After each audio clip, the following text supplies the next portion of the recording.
Sallami është një nga produktet më të konsumuar në mbar botën. Është i shijshëm, i lirë dhe i lehtë për t'u gjetur.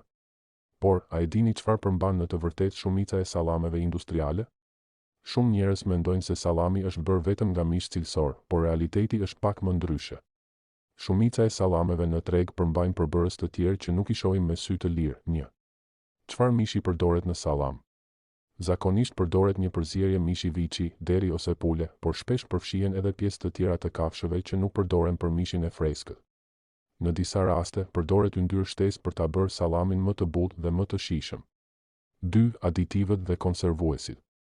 Për t'i dhënë sallamit ngjyrën e kuqe të freskët dhe për të rritur jetëgjatësinë e produktit, prodhuesit përdorin konservues si nitratet dhe nitritet. Këto kimikate ndihmojnë në parandalimin e rritjes së baktereve të rrezikshme, por ka studime që tregojnë se konsumimi i tepërt i tyre mund të lidhet me disa probleme shëndetësore. 3. Niseshte dhe mbushës artificial.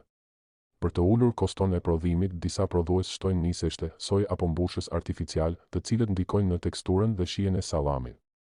Kjo do të thotë se ndonjëherë mund të jeni duke ngrënë më pak mish dhe më shumë përbërës artificial se sa mendoni. 4. Kripa dhe yndyra e lartë.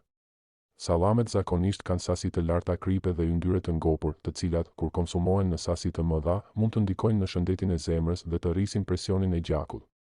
Si të zgjedhim sallamin më të mirë? Kontrolloni gjithmonë etiketat ushqimore dhe zgjidhni produkte me përbërës sa më natyral. Shmangni sallamet me listë të gjatë aditivesh dhe konservuesish. Zgjidhni alternativa me më pak kripë dhe yndyrë. Përfundimi. Tani që e dini të vërtetën për sallamin, do ta konsumoni më me kujdes?